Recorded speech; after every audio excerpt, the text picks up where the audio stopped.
Siri mutuukirivu. Lwaki, why do you think nti Pastor Kayanja ye si muntu nga ye mulala nnyo? Yes, Simon, what? That's why all along. Like, let's go mpola. Yes, isn't he human? He's human. Doesn't he error? He does. Lwaki tuvayo banna Uganda tumujajinga era gwe nga gwogusaze katumanyi ffe ku internet kuno omusawo kasagujja tugusala ffe tugumalanga wano ne tutalinda gwogusaze kuba ogambye nti ndo myaka gyonna omusango n'entandise okukkiriza nti biki kakati awo senga akubuuza nti no, do you have proof? Have you ever gotten me nga nkikola? And what have you? So I am not going to talk much. I am not his Mogeziwe spokesperson, and neither do I want to speak for the court of our judiciary. Naye bagamba emisango si guno gwokka gwe tulabye nti tegugwoba ki lwakuba bannayuganda we have one problem nanka neteekemu naye ate nze ndowooza am somehow different of olaba navuddeyo kubeera kusaidiye olusaidiya Kayanja nange bw'ojjo ndi kusaidiye si kugamba nti nno navuddeyo kubeera kusaidiye naye nga ndaba mwe bannayuganda mulabika temwategeera ekigenda mu maaso mumuteeseeko omusaalaba mulinga abagamba nti ye you know yes, the difference between me and Pastor Kayanja is he's a pastor. He's a man of God who's anointed. That is the respect nange jemuwa. Jetuina, but he's a human being like me. Blood ye ya red, nange yange ya red. Asobola okusobya ngo omuntu mulala yenna. Asobya ngo omuntu yenna. Naye lwaki tuvayo ne tumucrucifyinga? Ekisinga okunnenyeka. Why do we crucify him? Ekisinga okunnenyeka n'okunnumya ennyo. Ogwo gwe musango gwokka oguludde mu kooti ebbanga lino lyonna. Because ate kaakati mmwe nze lwaki mbadde mbagamba nti no, we are the problem. Guno bino nne ebyajjo wano kati ate bisinze okusitula bino ebintu. It is not Pastor Kayanja's case.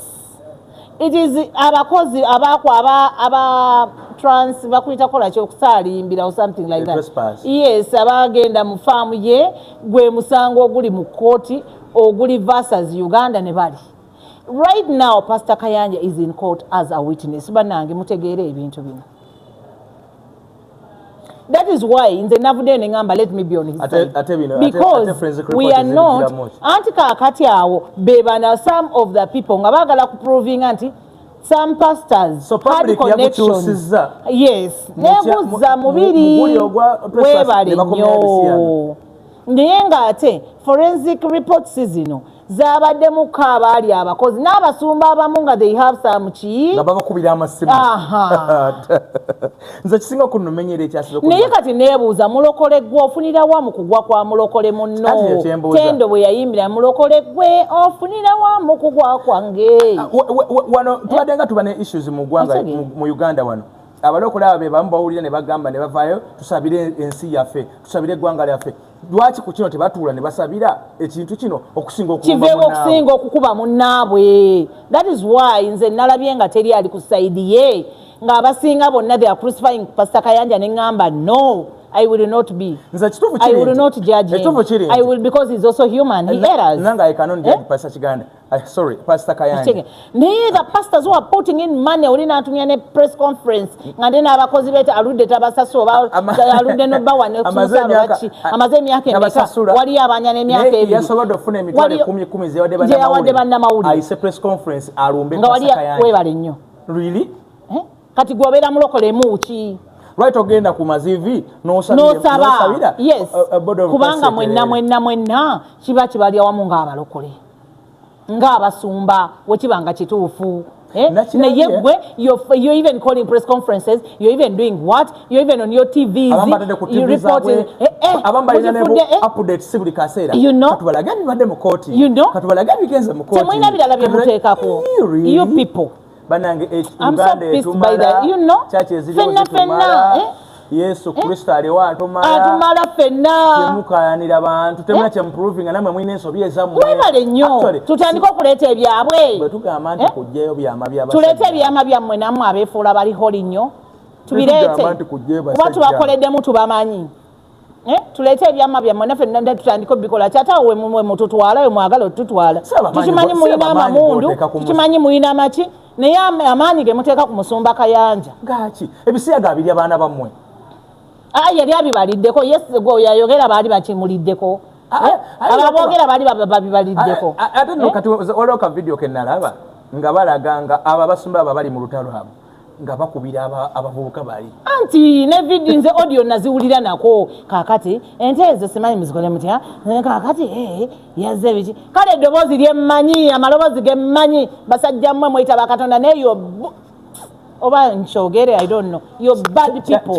you're not even men of God you just pretend to be on the altar omanya kyanyamba zeno t-shirt olwaliro kuli yanga nina obusungu bungi no natandise okuddayo okumanya katonda okwongera okumanya katonda nze omusajja omuyangamba nti kubanga I really feel these pastors batulimba there some of them are deceiving us omuyangamba nti ye kugenda okumusabira ayagala pasa wa mukyalo tebapasa be Kampala babbi bayaaya abasinga otegeera gw'olina congregation eyiyo webale nnyo buli muntu alina ababe naye gwe n'okwata ne story ya munno kati gw'oli musanyufu nnyo nze ng'omugoberezi bwe what should I take how will I feel nga gw'oli kulwana munno lwaki munno oba omuteekako amaanyi otegeera bwe binaaprovinga nga ebisiyaga tabiryanga what are you people going to do ogenda gamba ki public sitore endala nnyo mwe muziyanga nze tanteeka mu bintu bye ebyasadame simanyi biki you people nange nabadde mbuuza okolamu ngaani ebisiyaga teeka lyafuma mu palamenti gavumenti weeri omuntu oba olina by'omusingako akola kyonna okulaba ng'akusiiga enzira akuzze wansi pasita Kayanja ye muntu ayogera n'abantu like the Benny Hinn the president of Trump eyo kiransi eyo ne wano akuba bukubi ssimu ye Natasha n'agikwata nje n'omuhoozi n'agikwata president yennyini n'agikwata kati bwe bulwadde bano balabika bw'oba baagala genda basooka bambi naye ng'ono alina direct pasita Kayanja oyo alina n'obusobozi ogamba Museveni ebibaati babi ne babiggala ku ngeri gyali connected ne state naye lwaki tatuyamba oyo Kayanja asobola ogamba president ebibaati ne babiggala gwe baliko gwe bataddeko amaanyi naye omusajja tabaliiko musajja tabakola ki naye leero we mumuswaza omusajja alina waaba ali egundi kati abiri asaawa ameka nga alina omukazi alina n'abaana alina n'abazzukulu bannanga omusajja gwe muswaza bwe mutyo senga ade bakikola gwe omuntu n'ataswala kuva we ng'aleese omutwe kakati abasuuti ateeseko ettaayi alaga nti musajja abuvunaanyizibwa mbwajjamu kanve wano nva wano nendaba oli yakutte press conference wanze nina obusungu bungi saagala nnyo omuntu ayonona ku munno you know nekale ebigenda obi mu ggwanga nga temuyita press conference webale nnyo ebigenda mu maaso kati nga bano omusajja yatemeteme abaana nabiki tulina bingi ensonga nnyingi nga kati eza vandalization ezigenda mu maaso lwaki muzoogerako nga bannaddiini ne mugaa bannange abantu baffe kuba be babaleeta ne ssente mu kyaki zaabwe abantu abattibwa mu kalulu n'abali mu makomera nga temunnabyogerako okitegeera akalulu akabbibwa emisana ng'enseera nga temunnaba kuvayo nti there issues mwali badde muvayo ne mugamba bannaffe nga bannabaddiini and this we condemn this we do this naye kati mmwe you are there because you want to fight somebody because taata oli hole nnyo mmwe bataata abali hole aleka balina eggulu eryabiri bagendamu oba baabawa ekisumuzo tubaagaliza eggulu eddungi nze n'okumanyanga nina obusungu bungi nnyo naye nze ŋŋamba buli yeeteese mu kkubo lya pasita Kayanja tajja kulaba